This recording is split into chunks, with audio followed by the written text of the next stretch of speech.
Welcome to Sai பாட்டசாலா. நாம் இன்னைக்கு திருக்குறள் கதைகள் பார்க்கலாம். அன்பெனும் அருங்குணம். ஒரு காட்டில் பெரிய மரம் ஒன்று இருந்தது. அம்மரத்தில் பறவைகளும் விலங்குகளும் வாழ்ந்து வந்தன. அங்கு இருந்த கரடி மட்டும் சேட்டைகள் பல செய்து வந்தது. பறவையின் கூட்டை எட்டி பார்க்கும் குஞ்சுகள் என்றும் பாராமல், இதோ உங்களை தூக்கி எறிகிறேன் பாருங்கள் என்று கூட்டை பீத்து எறியும்.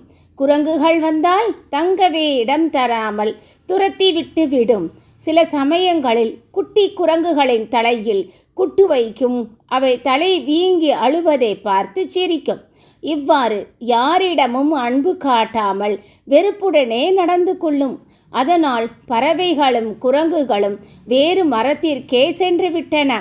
ஒரு முறை வேடன் ஒருவர் விரித்து வைத்திருந்த வலையில் எதிர்பாராமல் கரடி சிக்கி கொண்டது.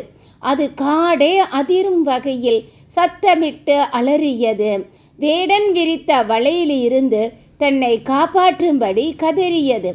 ஆனால் ஒருவரையும் காணோம். தான் யாரிடமும் அன்பு காட்டாமல் இருந்ததுதான் இந்த நிலைமைக்கு காரணம் என்பதை உணர்ந்து ஓவென அழுதது.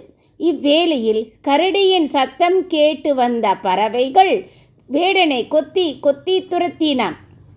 குரங்குகள் வலையை பீத்து காப்பாற்றின. அன்று முதல் கரடி எல்லோரிடமும் அன்பு செலுத்த தொடங்கியது.